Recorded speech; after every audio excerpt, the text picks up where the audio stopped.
आज सुनिए, आधुनिक हिंदी कथाकारों में अपना विशिष्ट स्थान रखने वाली लेखिका नीरजा हेमेंद्र की लिखी हुई कहानी सुनिए, पहाड़ों पर नर्म धूप।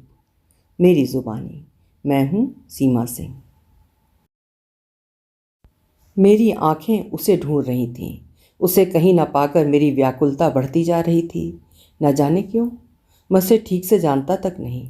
उसे ठीक से जानना तो दूर, अभी तक उसका नाम तक नहीं जानता। फिर भी उसकी प्रतीक्षा कर रहा था। मैंने कलाई घड़ी पर दृष्टि डाली। 9 बज रहे थे। मैं समय से आधे घंटे पूर्व ही कार्यालय आ गया था। कार्यालय के बाहरी कक्ष में, जो कि स्टाफ रूम है, वहाँ बैठकर उसकी प्रतीक्षा करने लगा। इस समय एक एक क्षण व्यतीत करना दुरूह लग रहा था। अतः स्टाफ रूम से बाहर निकलकर लॉबी में आ गया। लॉबी में खड़े होकर मैं चारों तरफ देखने लगा। इस शहर लेह में मैं पहली बार आया हूँ।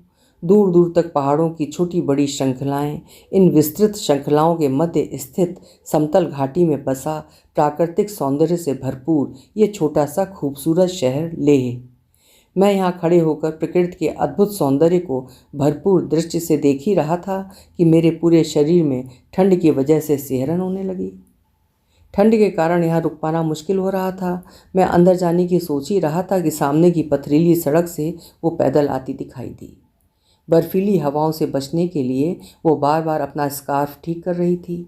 सड़क के दोनों तरफ फैले पथरीले मैदानों में उगे चीड़ व देवदार के ऊंचे वृक्षों के पत्ते भी मानो ठंड से कांपकर सिहर जा रहे थे। इस सर्द मौसम में वो मुझे किसी ऊष्मा से कम प्रतीत नहीं हो रही थी। मेरे हाथ पैर ठंड की वजह से कांपने लगे थे। मैं लॉबी पार करता हुआ कार्यालय कक्ष में आकर कुर्सी पर बैठ गया। कमरे में जल रहे हीटर के कारण कमरा बाहर की अपेक्षा गर्म था। यहाँ मुझे ठीक लगा। मैं मेज पर रखी फाइलों को उठाकर पलटने लगा, किंतु मन ही मन मैं उसकी प्रतीक्षा भी कर रहा था। मैं जानता था कि यहाँ आने के पश्चात वो सीधे मेरे कक्ष में ही आएगी। उसके सीधे मेरे कक्ष में आने का कारण था वो ये कि वो मेरी पर्सनल सेक्रेटरी थी। इस कार्यालय में काम करने वाले कर्मचारियों की उपस्थिति रजिस्टर को उठाकर मैं देखने लगा। मैंने अभी कल ही यहाँ ज्वाइन किया है, अतः मुझे यहाँ कार्यरत किसी भी कर्मचारी का नाम नहीं ज्ञात है। रजिस्टर देखने का एक कारण ये भी था कि मुझे उसका नाम जानने की भी उत्सुकता थी। कल सभी सहकर्मियों से परिचय तो हुआ, पर मैं उसका नाम नहीं जान पाया। अब इस रजिस्टर में उसका नाम ज्ञात हुआ है, तो मेरी पर्सनल सेक्रेटरी का नाम शिवांगो है। कुछ ही देर बाद वो मेरे कक्ष में दाखिल हुई। उसने मुस्कुराते हुए मेरा अभिवादन किया। मैं उसके अभिवादन का प्रत्युत्तर देना भूल उसके चेहरे की खूबसूरती में विलीन सा हो गया। वो प्रत्युत्तर की आशा में कुछ क्षण मेरी ओर देखती रही, तत्पश्चात कार्यालय के कार्यों में व्यस्त हो गई। मैं यहाँ लेह के आकाशवाणी केंद्र में लखनऊ से स्थानांतरण के पश्चात कल ही आया हूँ। लेह की कठोर ठंड मैदानी क्षेत्र के लोगों के लिए कष्टप्रद होती है, अतः कोई यहाँ आना नहीं चाहता। किंतु नौकरी की कुछ व्यवस्थाएं भी होती हैं, जिनके कारण हमें दूर क्षेत्रों में भी स्थानांतरित होना ही पड़ता है। मैं 2 वर्ष के लिए यहाँ आया हूँ। इसमें समय समय पर हमें कुछ लंबी अवधि का अवकाश भी मिलेगा, ताकि हम अपने परिवार के पास जा सकें। यहाँ ठंड होती है, ये तो मैं जानता था, पर यहाँ की इतनी कठोर ठंड से अनभिज्ञ था। पहली बार ही तो मैं इस शहर में आया हूँ। जो दैनंदिन कार्य हम मैदानों में रहने वाले लोग ठंड में भी सरलता से कर लेते हैं, जैसे ब्रश करना, मुंह धोना, नहाना आदि, पानी से होने वाले वो सभी कार्य मुझे प्रथम दिन ही अत्यंत दुरूह लगे। खान पान में भिन्नता तथा दैनिक आवश्यकताओं की वस्तुओं की कम अथवा दुगनी कीमत पर उपलब्धता भी हमें यहाँ दिख रही थी। आज प्रथम दिन ही कार्यालय आया और आज ही सोचने लगा कि कैसे ये 2 वर्ष व्यतीत होंगे। मन में शीघ्र लखनऊ वापस जाने का विचार प्रबल होने लगा। शिवांगो मेरी मेज के समीप खड़ी थी। उसके हाथों में फाइलें थीं। मैंने लखनऊ वापस जाने के विचारों पर विराम लगाते हुए इस समय कार्यालय के कामों में ध्यान लगाना ही उचित समझा। मैंने शिवांगो को अपने सामने की कुर्सी पर बैठने का संकेत किया। मुझे ये ठीक नहीं लगा कि वो मेरे समक्ष खड़ी रहकर कार्यालय के कार्यों का निस्तारण कराए। वो मुस्कुराती हुई थोड़ी झिझक के साथ मेरे सामने बैठ गई। शिवांगो आज भी उतनी ही आकर्षक लग रही थी जितनी कल लगी थी। पारदर्शी गोरा रंग, पतले गुलाबी होंठ, लेह के मूल निवासियों सी खूबसूरत आंखें व नाक, सब कुछ आकर्षक। साधारण ढंग से बंधा रेशम से चमकीले सुनहरे बालों का पोनीटेल उसके सौंदर्य को और बढ़ा रहा था। कार्यालय के कार्य करते करते बीच बीच में मैं उसे देख भी ले रहा था। सचमुच शिवांगो बहुत खूबसूरत थी। विपरीत प्राकृतिक वातावरण में रहते हुए मुझे 1 सप्ताह हो गए। धीरे धीरे शिवांगो मुझसे खुलने लगी थी, किंतु बहुत नहीं, मात्र औपचारिकता तक। उसने मुझे बताया था कि उसका घर इस कार्यालय से करीब आधा किलोमीटर दूर उस कस्बाई बाजार में है जो यहाँ से दिखता है। वो घर से पैदल ही कार्यालय आती जाती है। मेरे साथ यहाँ आए मेरे 3 अन्य सहकर्मी 1 माह पश्चात मिलने वाले अवकाश में घर जाने की, पत्नी बच्चों से मिलने की चर्चाओं और तैयारियों में व्यस्त थे। किंतु मेरे यहाँ रुकने अथवा शीघ्र लखनऊ जाने की कोई वजह नहीं है। मैं अविवाहित हूँ। मेरे उम्र दराज माता पिता मेरे विवाह की चिंता में अपने दिन व्यतीत कर रहे हैं। ऐसा नहीं कि मेरी अभी विवाह की उम्र नहीं हुई है, बल्कि मेरी विवाह की उम्र अब निकलती जा रही है। मैंने अब तक न जाने विवाह क्यों नहीं किया। मेरे माता पिता के अनुसार मुझे कोई लड़की पसंद ही नहीं आती। घर जाने की मुझे कोई विशेष उत्सुकता नहीं थी, अपने अन्य सहकर्मियों की भांति। किंतु लेह का बर्फीला सर्द मौसम मुझे परेशान सा कर रहा था, अन्यथा अन्य कोई कारण नहीं था मेरे लखनऊ जाने का। मेरे दिन कार्यालय के कार्यों में व्यतीत होते जा रहे थे। जब शिवांगो मेरे इर्द गिर्द रहती और मैं उसके सौंदर्य में खोया सा, शने शने मुझे शिवांगो की आदत सी हो गई। कार्यालय पहुंचकर मैं उसकी प्रतीक्षा करने लगता। उसके घर से कार्यालय आने वाली सड़क मुझे बहुत अच्छी लगती। किसी कारणवश उसके आने में विलंब होने पर मैं बाहर सर्द हवाओं में खड़े होकर उसकी प्रतीक्षा करता तथा मेरी आंखें मार्ग पर उसे ढूंढा करती। उसके दिखाई देने तक लेह की खूबसूरत घाटियों में स्वयं को डुबाए रखता। शिवांगो अब मेरे साथ थोड़ी थोड़ी खुलने लगी थी। एक दिन उसे मैंने बता दिया था कि मैं अविवाहित हूँ। मेरी उम्र इस समय 40 वर्ष की हो रही थी। मैं इस बात से अनभिज्ञ नहीं था कि मेरी विवाह की उम्र निकलती जा रही है। मुझे देखकर कोई भी मेरी उम्र का अनुमान सरलता से लगा सकता था, किंतु शिवांगो को देखकर उसकी उम्र का अनुमान लगाना कठिन था। सरकारी अभिलेखे में दर्ज उसकी 32 वर्ष की उम्र मुझे ज्ञात न होती तो मैं यही समझता कि वो 21-22 वर्ष की युवती है। आज 1 माह पूरे हो गए हैं मुझे यहाँ आए हुए। मुझे तथा मेरे साथ आए अन्य 3 सहकर्मियों को आज घर जाने के लिए 1 माह का अवकाश मिल गया। मैं और वो सभी एक साथ लेह से चल चुके हैं। उन्हें अपने शहर भोपाल, मुरादाबाद इत्यादि और मुझे लखनऊ पहुँचना है। लेह से आने के बाद लखनऊ में आज मेरी पहली शाम है। माँ पापा से मिलने व उन्हें लेह की ठंड का हाल बताने के बाद मेरे पास कुछ शेष न था करने के लिए। मुझे ऐसा प्रतीत हो रहा था जैसे मैं सैकड़ों किलोमीटर दूर लेह में स्वयं को छोड़ आया हूँ, शिवांगो के पास। मैं जो कि लेह में रुकना नहीं चाहता था, अब स्वयं को लेह की स्मृतियों से मुक्त नहीं कर पा रहा हूँ। लखनऊ मुझे अनजाना शहर लगने लगा है। मैं शीघ्र लेह पहुँच जाना चाहता हूँ, किंतु मैं ये भी जानता हूँ कि ऐसा संभव नहीं है। न तो मेरे पास पक्षियों की भांति पंख हैं, न आवागमन की सरल सुविधा। आगामी माह में लेह जाने हेतु ट्रेन में आरक्षण हो चुका है, तिथि तय है। आजकल बिना आरक्षण के ट्रेन में यात्रा करना सरल नहीं है।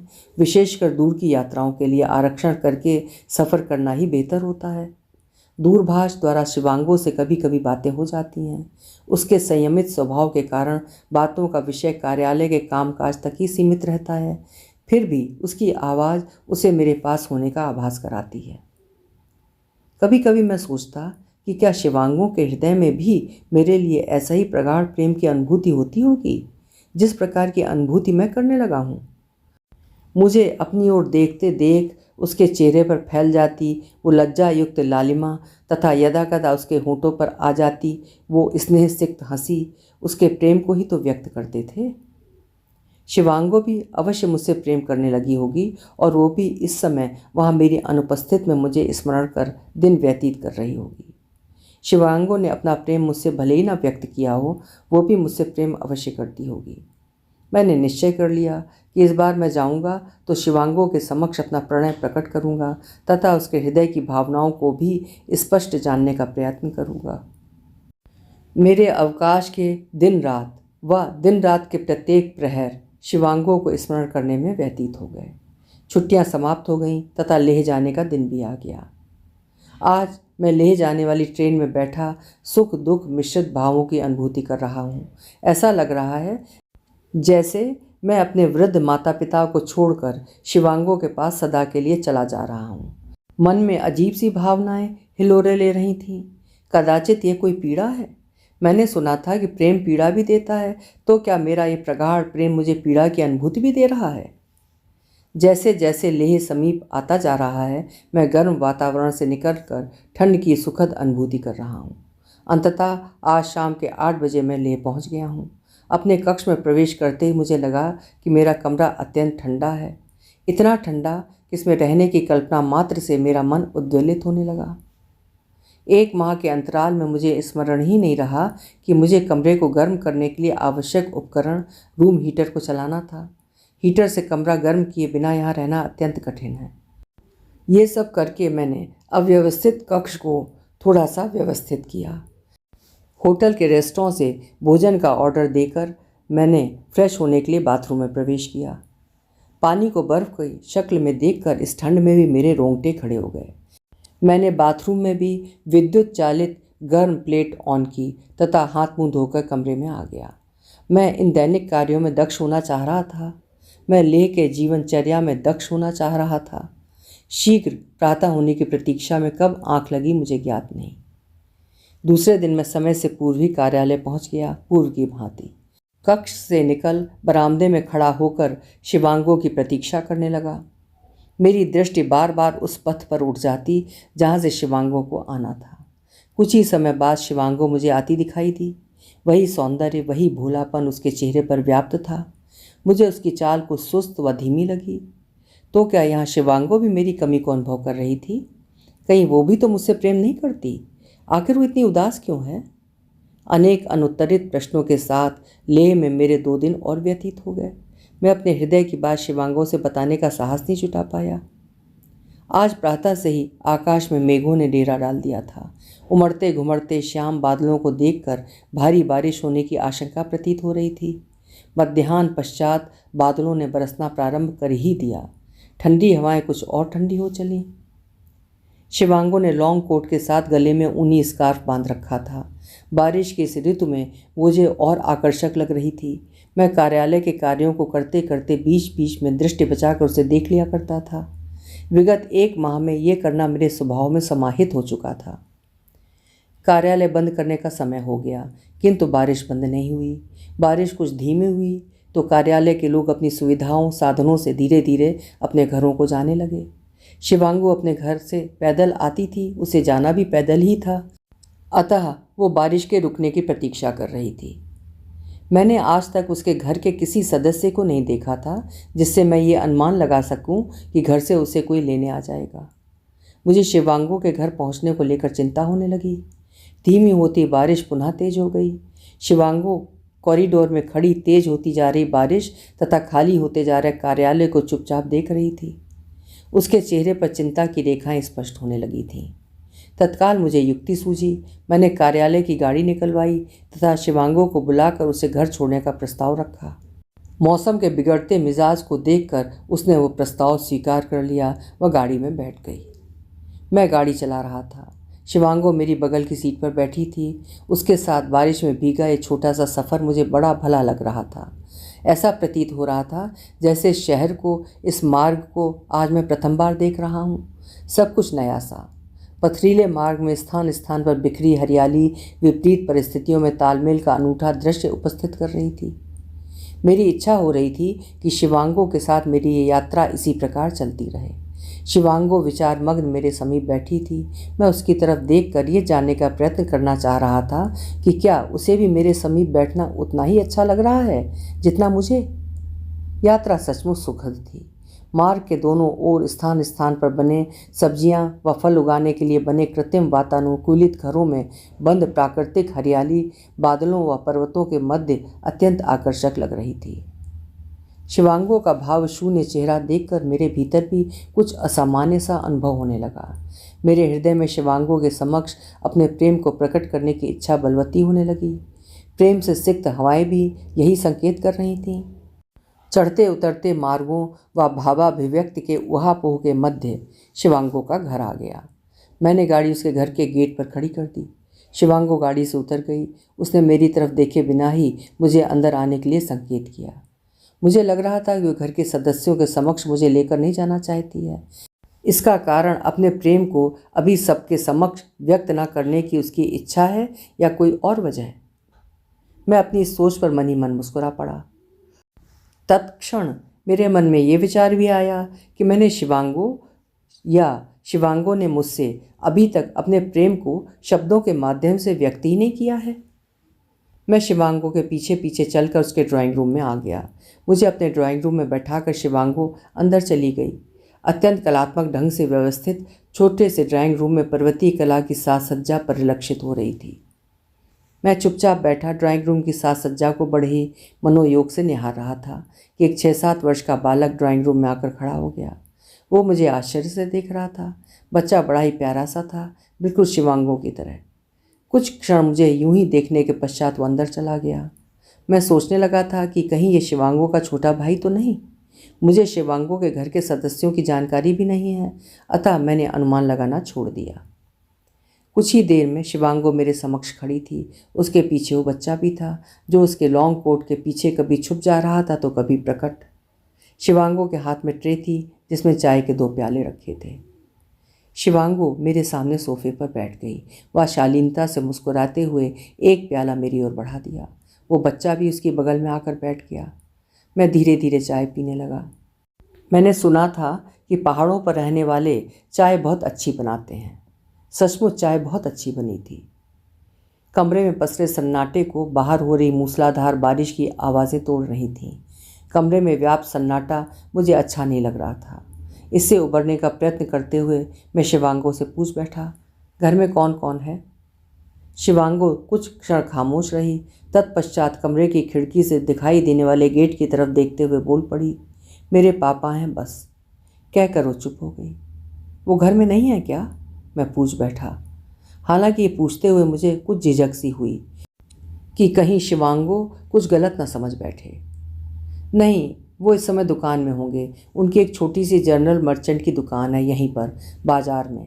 रुक रुक कर उसने बात पूरी की।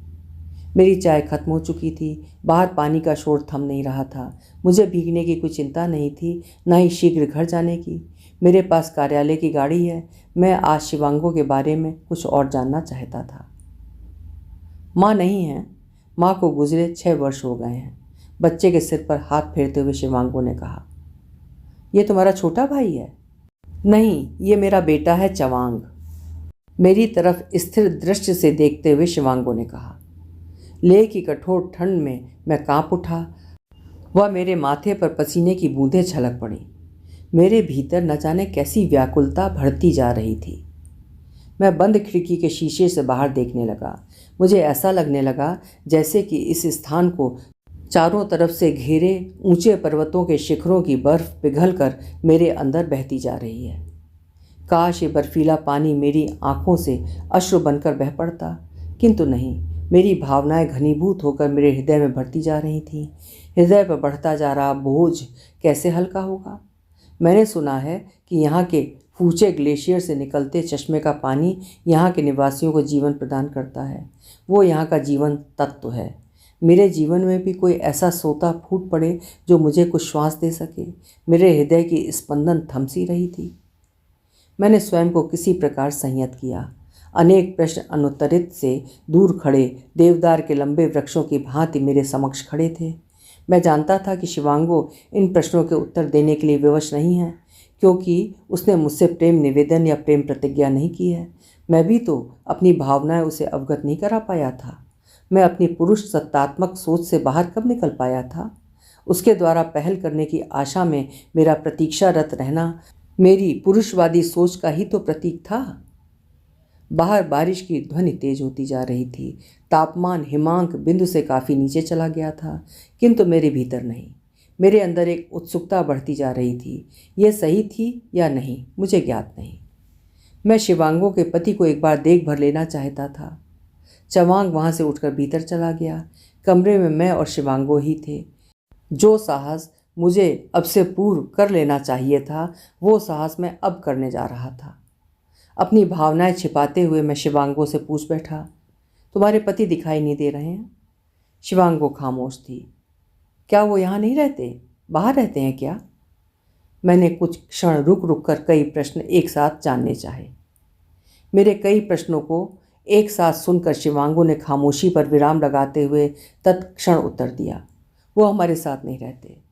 मुझे ऐसा लगा जैसे शिवांगो को सब कुछ बताने की उतनी ही शीघ्रता है जितनी मुझे जान लेने की। क्यों? क्योंकि वो श्रीनगर नहीं छोड़ सकता था और मैं लेह। उसकी बातें मुझ में अजीब सी अनुभूति का संचार कर रही थी, सुखद या कुछ अन्य मैं समझ नहीं पा रहा था। विवाहोपरांत भी तुम्हारी इच्छा नहीं थी उसके साथ श्रीनगर जाने की? ना जाने किस लिए मैंने शिवांगो का मन टटोलना चाहा। नहीं, पापा को यहाँ अकेला नहीं छोड़ सकती थी, मैं लेह नहीं छोड़ सकती थी। मुझे मैदानों में रहना नहीं आता। कुछ क्षण रुककर शिवांगो ने अपनी बात पूरी की। कभी नहीं आता चमांग से मिलने? मैंने पुनः पूछा। नहीं, 6 वर्ष हो गए, मुझे ठीक से स्मरण नहीं वो कब आया था। वो हमें विस्मृत कर चुका है और हम उसे। ऐसा मैंने स्वेच्छा से किया है, मुझे इससे कोई शिकायत नहीं। अपनी बात पूरी कर शिवांगो चुप हो गई।